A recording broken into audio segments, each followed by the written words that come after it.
देश के प्रधानमंत्री नरेंद्र मोदी जी, आप विदेशों का दौरा करके आ गए हैं, इसलिए मेरा आपको एक पैगाम मैं भेज रहा हूं।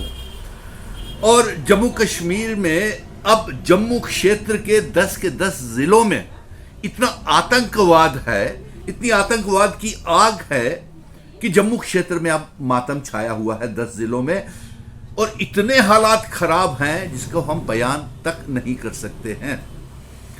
आपने कश्मीर फाइल फिल्म की प्रमोशन की, आपने आर्टिकल 370 की फिल्म की प्रमोशन की। अब समय आ गया है इन डायरेक्टर्स और इन एक्टर्स जो छुप करके बैठे हुए हैं, उन्हें आदेश दें कि अब फिर से समय आ गया है, एक फिल्म बनाई जाए जम्मू फाइल्स, एक फिल्म बनाई जाए एब्रोगेशन ऑफ आर्टिकल 370 के बाद।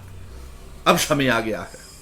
आपने फिल्म की प्रमोशन की थी, कश्मीर फाइल की, आपने प्रमोशन की, आर्टिकल 370 की एब्रोगेशन की, और आज आपको फिर से हम हाथ जोड़ के ये पैगाम भेज रहे हैं कि आज मौका आ गया है जम्मू फाइल्स फिल्म बनाने का, और एक फिल्म एब्रोगेशन ऑफ आर्टिकल 370 के बाद जम्मू कश्मीर में के क्या हालात हैं उसकी फिल्म बनाने का समय आ गया है। आपने तो 370 को यूं ही बदनाम कर दिया, उसके ऊपर राजनीति की, जम्मू कश्मीर को पूरे मुल्क में बदनाम किया। आर्टिकल 370 महाराजा हरि सिंह जी का दिया हुआ कानून, उसको बदनाम किया।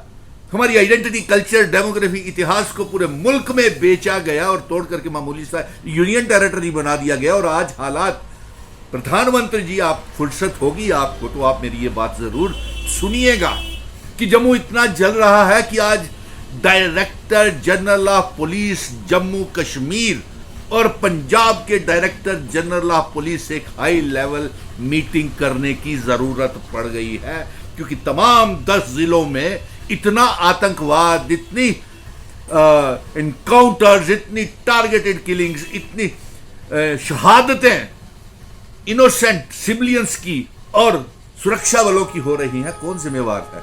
अब बनाइए ना जम्मू फाइल्स फिल्म, गुजारिश करते हैं आपको। और आज हालात इस तरह पहुंच गए कि अगर आप जम्मू कश्मीर में असेंबली के चुनावों को स्थगित डेफर करते हैं तो भारतीय जनता पार्टी की सरकार सबसे कमजोर सरकार मानी जाएगी, और यह जिम्मेवार मानी जाएगी कि जम्मू कश्मीर में असेंबली के चुनाव नहीं हो रहे हैं। तो ये भारतीय जनता पार्टी और प्रधानमंत्री के कहने के बावजूद भी जम्मू कश्मीर में असेंबली के चुनाव नहीं हो पाए, क्योंकि आतंकवाद 5 अगस्त 2019 के बाद इतना फैल गया कि जम्मू कश्मीर के लोगों को मुश्किल के दौर से गुजरना पड़ रहा है।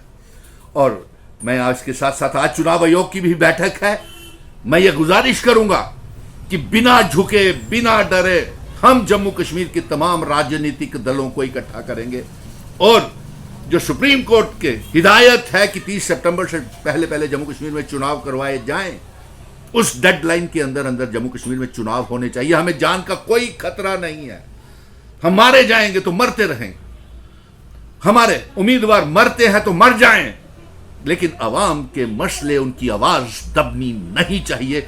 ये मुल्क, भारत मुल्क इतना कमजोर नहीं है कि मुट्ठी भर आतंकवादियों के सामने हम अपने घुटने टेक देंगे। हमारा होम मिनिस्ट्री, हमारी पीएमओ ऑफिस, हमारा डिफेंस मिनिस्ट्री इतनी कमजोर नहीं हो सकती है कि एक आतंकवादियों की धमकियों के और उनके नापाक इरादों के खिलाफ जम्मू कश्मीर में जमहूरियत की बहाली ना कर सके, असेंबली के चुनाव ना कर सके। मैं आज प्रधानमंत्री जी, आपको फुर्सत है तो ये कह रहा हूं कि हम अपनी जानों की शहादतें देने के लिए, जम्मू कश्मीर भारत का अभिन्न अंग था, है और रहेगा, और पीओके गिलगित बल्टिस्तान को भी जम्मू कश्मीर रियासत का हिस्सा है और वो रहेगा, और उसको बनाएंगे हम। और हमें अपनी जान की परवाह नहीं है। आप जम्मू कश्मीर में चुनाव करवाएं, हम उम्मीदवारों को अगर गोली का सामना भी करना पड़ता है तो हम करेंगे, लेकिन देश को इतना कमजोर ना बनाए और असेंबली के चुनावों को डेफर करके भारतीय जनता पार्टी की कमजोरी सामने आएगी और तमाम सुरक्षा बलों की कमजोरी सामने आएगी। इसलिए मैं चुनाव आयोग से कहूंगा कि बिना समय गवाए, सुप्रीम कोर्ट ने जो 30 सितंबर से पहले चुनाव करवाने की हिदायत दी है, उसकी तारीखों का ऐलान किया जाए और रियासत का दर्जा हमें जल्द से जल्द वापस किया जाए, क्योंकि हम जम्मू कश्मीर के लोगों को और मुश्किल दौर से गुजरते हुए जम्मू कश्मीर की बर्बादी और नहीं देख सकते हैं।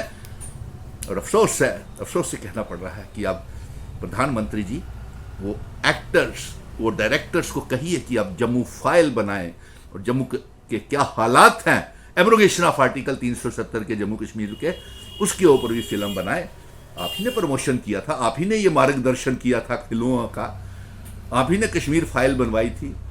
आज बदतर हालत है, जम्मू फाइल बनाने का मौका आ गया है। धन्यवाद, जय हिंद। और मुझे उम्मीद है कि मेरा ये पैगाम प्रधानमंत्री नरेंद्र मोदी जी तक, माननीय हमारे देश के प्राइम मिनिस्टर तक ये जरूर पहुंचेगा और ये पहुंचना भी चाहिए। जय हिंद, भारत माता की जय।